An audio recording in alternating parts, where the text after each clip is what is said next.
नमस्कार, news one India देख रहे हैं आप और आपके साथ मैं हूं अंशिका पाठक। बुलेटिन की शुरुआत करेंगे बड़ी खबर के साथ, जहां एमएलसी चुनाव को लेकर आज प्रचार थम जाएगा। तो यूपी में एमएलसी चुनाव को लेकर प्रचार थम जाएगा। आपको बता दें कि एमएलसी चुनाव के लिए आज शाम 4 बजे प्रचार थम जाएगा। एमएलसी चुनाव के लिए 27 सीटों पर 9 अप्रैल को वोटिंग होगी और 12 अप्रैल को एमएलसी चुनाव के नतीजे आएंगे। 9 सीटों पर निर्विरोध निर्वाचित हो चुके हैं बीजेपी उम्मीदवार, लेकिन 27 सीटों पर अभी देखना है कि क्या परिणाम आते हैं। 9 अप्रैल को इन 27 सीटों पर वोट डाले जाएंगे। कौन कहां से चुनावी मैदान में है ये आपको हम बता रहे हैं और साथ ही आपको ये भी बता दें कि 12 अप्रैल को नतीजे आ जाएंगे। तो 4 बजे प्रचार थम जाएगा। अश्विनी द्विवेदी हमारे संवाददाता हमारे साथ जुड़ गए हैं, उनसे बातचीत करेंगे। अश्विनी, 4 बजे प्रचार थम जाएगा। एमएलसी चुनाव बहुत महत्वपूर्ण हो जाते हैं कई मायनों में, लेकिन सबसे पहले बताएं कि क्योंकि प्रचार थम जाएगा, ऐसे में क्या तैयारी है राजनीतिक पार्टियों की? बिल्कुल, उत्तर प्रदेश के अंदर 36 विधान परिषद के निकाय जो सीटें थी उन पर चुनाव होना था। निश्चित तौर पर सपा और भाजपा आमने सामने है इस चुनाव में, जिसको लेकर के समाजवादी पार्टी की बात करें या भारतीय जनता पार्टी, दोनों अपने दावे कर रहे हैं कि दोनों का दावा है कि ज्यादा से ज्यादा सीटें हम जीतेंगे। लेकिन अगर अभी वर्तमान की स्थिति देखें तो जो है 36 सीटों में से 9 सीटें ऐसी हैं जिस पर भारतीय जनता पार्टी के तमाम जो प्रत्याशी थे वो निर्विरोध चुन लिए गए, जिसमें लखीमपुर सीट है, बांदा सीट है, हरदोई की सीट है। निश्चित तौर पर 9 अब 27 सीटों पर चुनाव होना है, जिसमें कौन बाजी मारता ये देखना होगा। हालांकि आज जो है 7 तारीख है, शाम 4 बजे चुनाव प्रचार है वो थम जाएगा। 9 तारीख को वोटिंग होनी है और 12 तारीख को पूरे सारे परिणाम आने। निश्चित तौर पर भारतीय जनता पार्टी पहले से ही दावे कर रही है कि 36 में से 36 सीटें जो है भारतीय जनता पार्टी के खाते में जाएगी, जिसका असर दिखाई पड़ रहा है, क्योंकि 9 सीटें निर्विरोध जिनको प्रत्याशी समाजवादी पार्टी को मिले थे या उन्होंने बैक फुट पे आकर के अपना पर्चा वापस ले लिया। निश्चित तौर पर 27 सीटों पर लड़ाई होनी है, जिसमें लखनऊ भी शामिल है। देखना होगा कि किस तरह से रणनीति रहती भाजपा की कि आखिर कैसे चुनाव जीता जाए, क्योंकि ऐसा माना जाता है कि एमएलसी का चुनाव होता है वो सत्ता पक्ष का चुनाव होता है, क्योंकि इसमें वो लोग वोट डालते हैं जो कहीं ना कहीं सरकार से सीधा लाभ ले रहे हो या सरकार के अंडर में काम करते, चाहे ग्राम प्रधान हो, चाहे सभासद हो, पार्षद हो, चेयरमैन हो तमाम नगर पालिकाओं के। निश्चित तौर पर भारतीय जनता पार्टी के अपने दावे हैं और दावे पर खरा उतरने की कोशिश, हर मुमकिन कोशिश कर रहे समाजवादी पार्टी भी अपने आप को बढ़त में दिखा रही है, जिसको लेकर के तमाम तरह की बैठकें हुई। अभी हाल ही में देखा गया समाजवादी पार्टी के तमाम नेताओं को बाहर का रास्ता दिखाया गया, क्योंकि उन पर आरोप था कि वो एमएलसी चुनाव में कहीं ना कहीं भारतीय जनता पार्टी की मदद कर रहे हैं, पार्टी के खिलाफ गतिविधियां कर रहे हैं। निश्चित तौर पर इन तमाम चीजों के बीच में परसों के 9 तारीख को वोटिंग होगी। अब देखना होगा कि आखिर 12 तारीख को जब रिजल्ट आता है तो जो भारतीय जनता पार्टी कितनी सीटें जीतती है, कितनी समाजवादी पार्टी जीतती, क्योंकि एमएलसी का चुनाव इसलिए महत्वपूर्ण है क्योंकि उच्च सदन होता है विधानसभा का।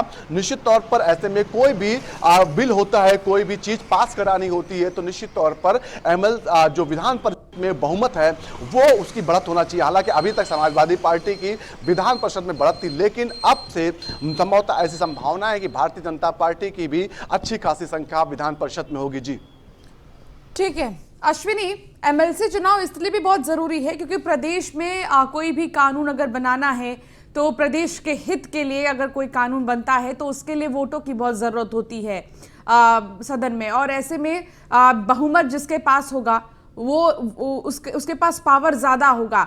तो ऐसे में समाजवादी पार्टी के पास फिलहाल बहुमत है। अपने बहुमत को बरकरार रखने की चुनौती यहां पर समाजवादी पार्टी के सामने है।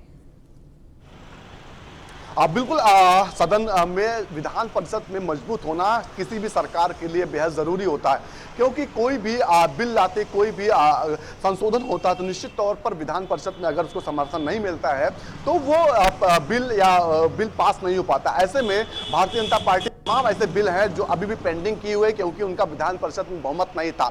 लेकिन अगर बहुमत होता है तो निश्चित तौर पर तमाम ऐसे बिल हैं जो रुके हुए थे उनको पास कराने में आसानी होगी। निश्चित तौर पर इसको लेकर के तमाम अन्य फायदे भी हैं, क्योंकि राज्यसभा का जब चुनाव होता है तो यही एमएलसीज जो होते हैं वोट करते हैं, जिससे कहीं ना कहीं फायदा मिलता है। निश्चित तौर पर भारतीय जनता पार्टी विधानसभा में जो है वो फुल मेजॉरिटी में है, लेकिन विधान परिषद तक मेजॉरिटी में नहीं थी। फुल मेजॉरिटी में निश्चित तौर पर जोड़ तोड़ के किसी तरीके से काम चला रही थी, लेकिन अब ऐसी भावनाएं हैं, ऐसे दावे हैं भारतीय जनता पार्टी के कि विधान परिषद में उनके ज्यादा से ज्यादा सदस्य जाएंगे, जिसका परिणाम ये होगा कि आगामी आने वाले तमाम जो बिल होंगे, तमाम संशोधन होंगे, वो आसानी से जनता के हित में पारित हो पाएंगे। निश्चित तौर पर अब देखने को मिला पिछली जो 5 साल का कार्यकाल रहा उसमें विधानसभा में तो आसानी से बिल पास हुए, सरकार के जो तमाम जनता के लिए कार्यक्रम थे वो आसानी से पास हुए, लेकिन विधान परिषद में जब ये चीजें पहुंचती थी तो वहां हंगामा होता था, क्योंकि कहीं ना कहीं वहां पर संख्या बल में कमजोर थी भारतीय जनता पार्टी। लेकिन जिस तरह से 9 अभी तक भारतीय जनता पार्टी के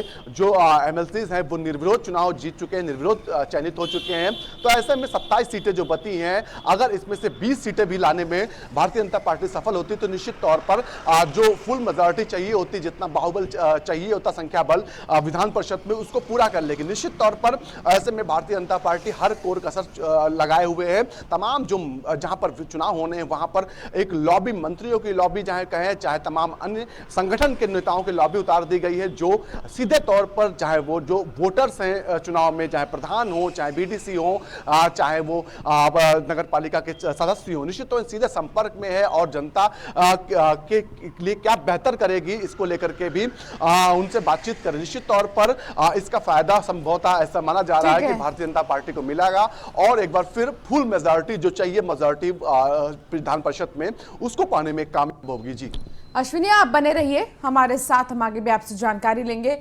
खबर लखनऊ से, जहां प्रयागराज दौरे पर जाएंगे डिप्टी सीएम। आपको बता दें केशव प्रसाद मौर्य दोबारा डिप्टी सीएम बनने के बाद पहली बार गृह जनपद का दौरा करेंगे। प्रयागराज पहुंचने पर केशव प्रसाद मौर्य का भव्य स्वागत किया जाएगा। तो भव्य स्वागत के लिए तैयारियां पूरी कर ली गई हैं। प्रयागराज जाएंगे आज केशव प्रसाद मौर्य। दोबारा से डिप्टी सीएम बनने के बाद वो अभी तक अपने गृह जनपद नहीं गए थे, हालांकि बाकी जगहों पर वो जरूर गए, लेकिन अब कुछ दिनों बाद डिप्टी सीएम बनने के बाद दोबारा से केशव प्रसाद मौर्य अपने गृह जनपद जाएंगे, प्रयागराज जाएंगे, जहां उनके स्वागत के लिए तैयारियां पूरी कर ली गई हैं।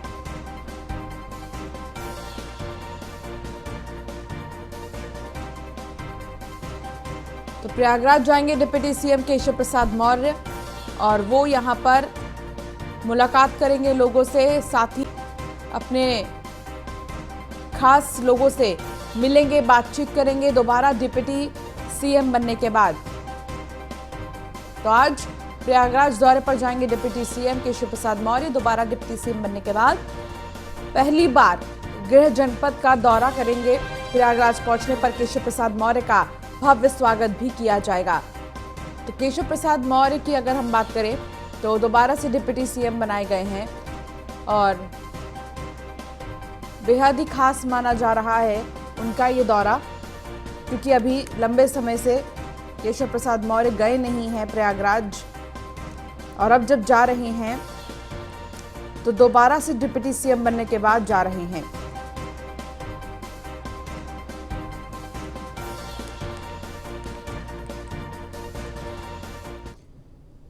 योगी सरकार में भू माफिया की खैर नहीं, भू माफियाओं पर लगातार बुलडोजर चल रहा है। अब लखनऊ में भू माफियाओं पर बड़ी कार्रवाई की तैयारी है। अवैध निर्माण पर चलेगा एलडीए का बुलडोजर। लखनऊ विकास प्राधिकरण के निशाने पर 400 अवैध निर्माण कोर्ट के आदेश के बाद एलडीए ने लिस्ट बनाई है। हुसैनगंज, लालबाग, उदयगंज और मुरली नगर में कार्रवाई होगी। मड़ियाहू, जानकीपुरम, मुंशी पुलिया, चिन्हट में कार्रवाई होगी। तो अलग अलग जगहों पर कार्रवाई होगी। और आपको बता दें कि अवैध निर्माण पर लगातार बुलडोजर चल रहा है। अश्विनी द्विवेदी हमारे संवाददाता हमारे साथ जुड़ गए हैं। अश्विनी, क्या जानकारी मिल रही है? अभी ये सिलसिला थमा नहीं है, अभी और जो अवैध निर्माण किए गए हैं उनको ध्वस्त किया जाएगा। फिलहाल कहां पर भू माफियाओं पर शिकंजा कसा जाएगा और उनकी प्रॉपर्टीज पर?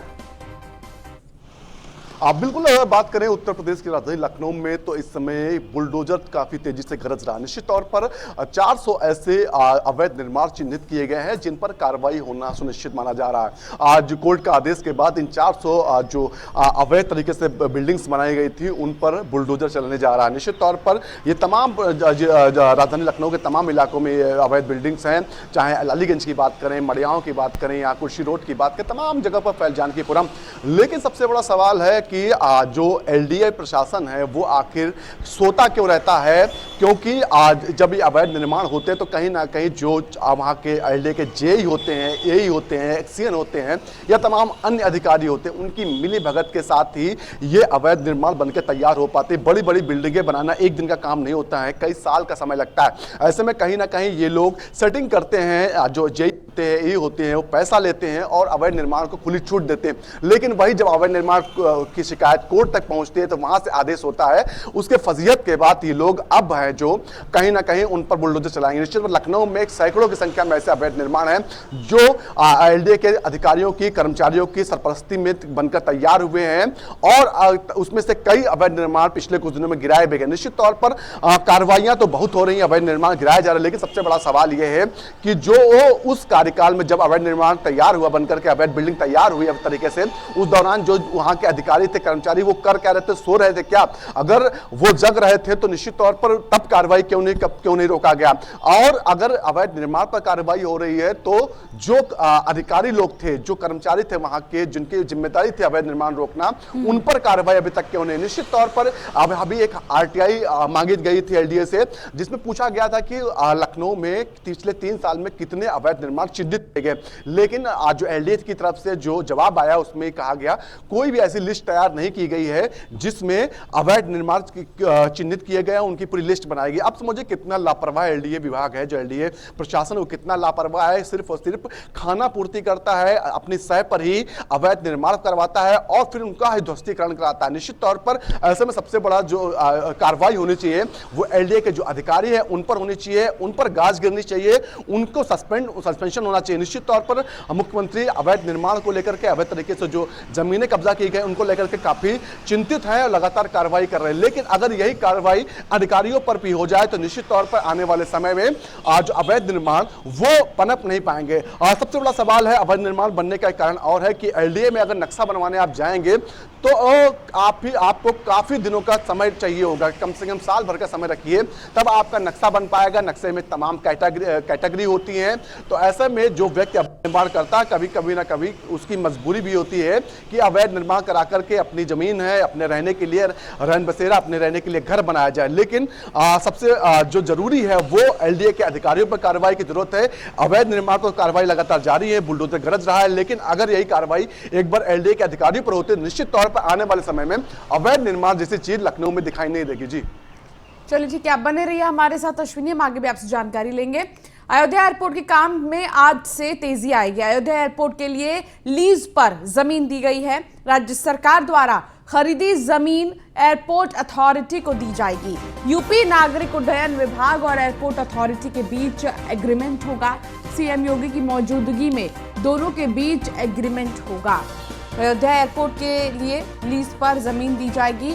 सबसे बड़ी बात तो ये कि अयोध्या में एयरपोर्ट बनाने की जो तैयारी है वो तेज कर दी गई है। बहुत जल्द एयरपोर्ट बनकर यहाँ पर तैयार हो जाएगा और साथ ही अवसर मिलेंगे। अश्विनी द्विवेदी हमारे संवाददाता लगातार हमारे साथ जुड़े हैं। अश्विनी, एयरपोर्ट बनाने की जो तैयारी है उसको तेज कर दी गई है, आने वाले समय में अवसर ही अवसर होंगे।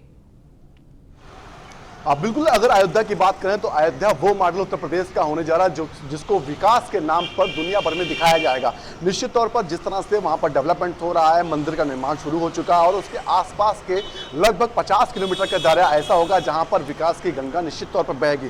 क्योंकि मुख्यमंत्री का सबसे बड़ा ड्रीम प्रोजेक्ट है तो अयोध्या इस समय है, वहां पर लगातार वो निगरानी बनाए रखे हुए कि बेहतर से बेहतर व्यवस्थाएं वहां पर की जाए, जिससे पर्यटक भी आए, पर्यटन स्थल के रूप में अयोध्या विकसित हो, साथ ही साथ औद्योगिक औद्योगिक क्षेत्र के रूप में भी अयोध्या विकसित हो। निश्चित तौर पर इसको लेकर के तमाम तरह की कवायदें की जा रही हैं, चाहे वो आसपास के क्षेत्र में 4 लेन एक्सप्रेस वे बनाने हो, चाहे इंटरलॉकिंग की व्यवस्था हो, चाहे वो नए नए इंडस्ट्री लगाने की बात हो, तमाम व्यवस्थाएं तो की जा रही है। लेकिन सबसे बड़ा सवाल होता था कि आखिर अगर बाहर से लोग आएंगे तो उनके लिए आने जाने की सुविधा क्या हो, क्योंकि अगर बाहर से कोई आता था तो एयरपोर्ट लखनऊ था, लखनऊ से बाय रोड उसको जाना पड़ता था निश्चित तौर पर। लेकिन अब ऐसा नहीं होगा।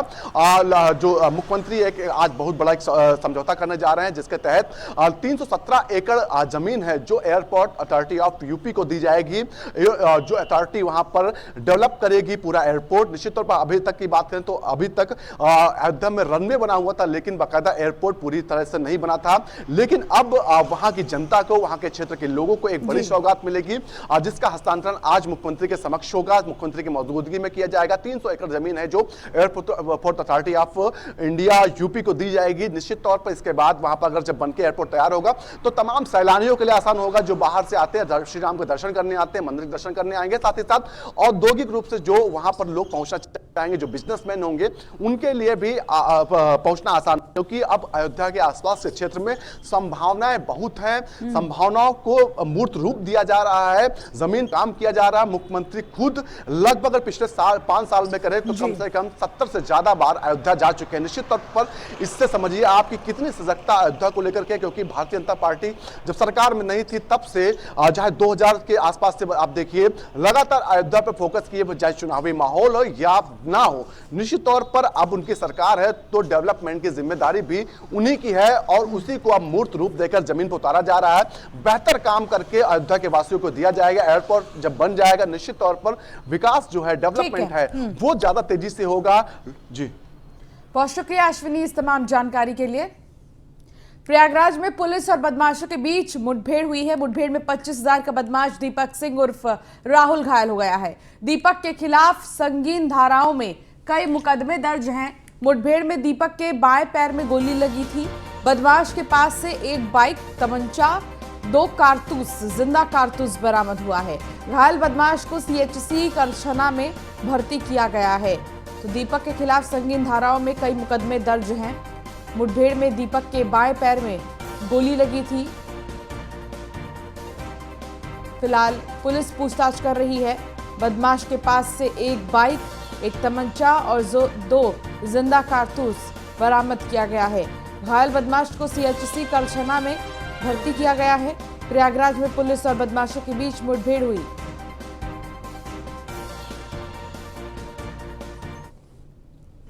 आज दिनांक 6 अप्रैल 2022 को थाना करछना पुलिस एवं हमारी SOG टीम को यह सूचना मिली थी कि एक इनामी अपराधी दीपक उर्फ राहुल सिंह वो थाना करछना क्षेत्र में पुनः अपने साथियों के यहाँ पर पनाह लेने के लिए आने वाला है।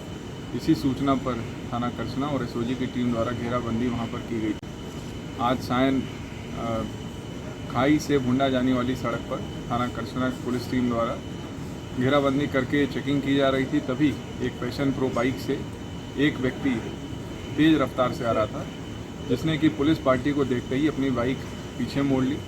पुलिस द्वारा उसका पीछा करने पर उसने पुलिस पर फायर खोल दिया, जिसकी जवाबी कार्रवाई में एक अपराधी के बाएं पैर में गोली लगी है।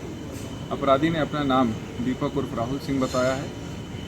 अपराधी ने यह भी बताया कि उस पर कुल 5 मुकदमे दर्ज हैं, जिसमें कि 4 थाना लालगंज जनपद प्रतापगढ़ में दर्ज हैं।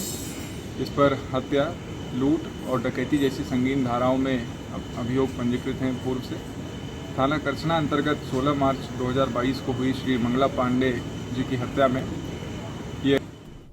बुलंदशहर में पुलिस और बाइक सवार बदमाशों के बीच मुठभेड़ हुई है। मुठभेड़ में रेहान नाम का बदमाश गोली लगने से घायल हो गया। रेहान का साथी सोहेल भी अवैध असलहे के साथ गिरफ्तार हुआ है। रेहान पर हत्या, लूट, चोरी जैसे कई आपराधिक मुकदमे दर्ज हैं। बीती रात थाना कोतवाली नगर क्षेत्र में एक पुलिस मुठभेड़ में कोतवाली नगर का कुख्यात अपराधी रेहान कुरैशी क्रॉस फायरिंग में घायल हुआ है। उसके कब्जे से मोटरसाइकिल, तमंचा, कारतूस आदि बरामद हुए हैं। इसका दूसरा साथी सुहेल जो मौके से भागने में सफल हो गया था, सुबह लगभग 5 बजे के आसपास गिरफ्तार किया गया है। उल्लेखनीय यह है कि रेहान कुरैशी पर 1 दर्जन के आसपास मुकदमे हैं, जिसमें हत्या, लूट, मारपीट, 307 आदि के मुकदमे पूर्व से दर्ज हैं। जानकारी ये मिली थी कि रात में लगभग 9:30 बजे के आसपास ई रिक्शा पर जा रहे किसी व्यापारी को लूटने का प्रयास इस गिरोह के द्वारा किया गया। उस प्रयास के क्रम में ई रिक्शा पलट गया था, जिसमें वो व्यक्ति जिसके साथ लूट की वारदात करने का प्रयास किया गया घायल हो गया था। जानकारी मिलते ही चारों तरफ घेराबंदी की गई। उसी के क्रम में रात लगभग 1:50 के आसपास आपस में मुठभेड़ हुई पुलिस के साथ। क्रॉस फायरिंग में रेहान को गोली लगी है। तो इस तरह से इसे गिरफ्तार किया गया है और इसके दूसरे साथी को भी गिरफ्तार कर लिया गया है। वैधानिक कार्रवाई की जा रही है। बीती रात बलिया में प्रॉपर्टी डीलर की निर्मम हत्या कर दी गई। धारदार हथियार से गर्दन पर हमला कर हत्या की गई है। प्रॉपर्टी डीलर जान बचाने की लोगों से गुहार लगाता रहा। हत्या के बाद मौके से बदमाश फरार हो गए हैं। धारदार हथियार से गर्दन पर हमला की गई है। प्रॉपर्टी डीलर जान बचाने की लोगों से गुहार लगाता रहा, लेकिन किसी ने जान नहीं बचाई। हत्या के बाद मौके से बदमाश फरार हो गए। तो बदमाशों के हौसले इस कदर बुलंद है कि सरेआम वारदात को अंजाम दे रहे हैं और खौफ नहीं है कानून का, प्रशासन का बदमाशों के अंदर। बलिया में प्रॉपर्टी डीलर की निर्मम हत्या कर दी गई। धारदार हथियार से गर्दन पर हमला कर की गई हत्या। प्रॉपर्टी डीलर जान बचाने की लोगों से गुहार लगाता रहा, लेकिन किसी ने एक ना सुनी बल्कि उसकी हत्या कर दी। अब ये बदमाश कौन थे और किस वजह से इन्होंने हत्या की, इन तमाम चीजों को लेकर पुलिस की जांच जारी है। बलिया में प्रॉपर्टी डीलर की निर्मम हत्या की गई है। स्कूल के लगे बगल में हमार मकान बनत रहिया तेरा बाबे हो मंगरू के लगे बा भैया हमारे भाई के का घटना के तरफ भैया हम हाला भैया हम तेरा पर नहीं है दौड़त जात नहीं है डंडा लेके के घर में और हमारे भाई काट के गिरा तो अरे भैया अब हम क्या करें। आपका कौन लगता है? अरे हमारे भाई हम जो ढाल से संभी मुश्किल। बलिया में प्रॉपर्टी डीलर की हत्या कर दी गई है। जान बचाने की गुहार लगाता रहा प्रॉपर्टी डीलर, लेकिन बावजूद इसके किसी ने नहीं सुनी बल्कि उसकी हत्या कर दी गई। हत्या क्यों की गई है, क्या मंशा रही बदमाशों की हत्या के पीछे, इन तमाम चीजों को हालांकि पुलिस खंगाल रही है और जो परिजन हैं वो भी गुस्सा हो रहे हैं। मनोज राय हमारे संवाददाता हमारे साथ जुड़ गए हैं। मनोज, प्रॉपर्टी डीलर जान बचाने की गुहार लगाता रहा लेकिन किसी ने नहीं सुनी बल्कि निर्मम हत्या कर दी गई। जी, आपको बताते चले कि ये घटना शहर कोतवाली थाना क्षेत्र से सटे फेफड़ा थाना क्षेत्र में अगरसंडा गांव है, जहाँ बगल में जनपद के जाने माने विद्यालय संदीन स्कूल भी मौजूद है। ये बुधवार की शाम 7:30 और 8 के बीच की घटना है। पूरी वहाँ का प्रेस जनता से भरा खचाखच भरा हुआ था, लाइटें भी जल रही थी, लेकिन बेखौफ बदमाश वहाँ आए और प्रॉपर्टी डीलर को दौड़ा कर धारदार असलहे से उसको काट करके मार डाले। लेकिन किसी की हिम्मत नहीं हुई, किसी की साहस नहीं हुई कि रोक पाए और उन्हें पकड़ पाए। जब तक उसका भाई दौड़ कर आया, वह जमीन पर गिर करके छटपटा रहा था और दम तोड़ दिया। अब मौके पर पहुंची पुलिस उसको उठाकर हॉस्पिटल तक ले गई, लेकिन हॉस्पिटल में वह डेड बॉडी बनकर पहुंचा, जीवित था। लेकिन बेखौफ बदमाश अभी भी पुलिस की पकड़ से कुछ दूर है। चलिए ठीक है, देखना होगा कि आखिर पुलिस कब तक इन बदमाशों को पकड़ती है। बहुत शुक्रिया इस तमाम जानकारी के लिए मनोज। शामली में पिता पुत्र की निर्मम हत्या कर दी गई। गोलियों से भूनकर दोनों की हत्या की गई। हत्या के बाद इलाके में हड़कंप मच गया है। हत्या की गुत्थी सुलझाने में पुलिस जुटी है। शामली में पिता पुत्र की निर्मम हत्या करने का मामला आया सामने। पिता भूपेंद्र और बेटे अर्जुन की गोलियों से भूनकर हत्या कर दी गई। दोनों मेरठ के सरदना थाना क्षेत्र के शुर गांव के रहने वाले थे। वारदात से इलाके में हड़कंप मचा हुआ है। वारदात के पीछे यूपी पुलिस में तैनात अर्जुन का सौतेला भाई विक्रांत है। पुलिस हत्याकांड की गुत्थी सुलझाने में जुटी हुई है।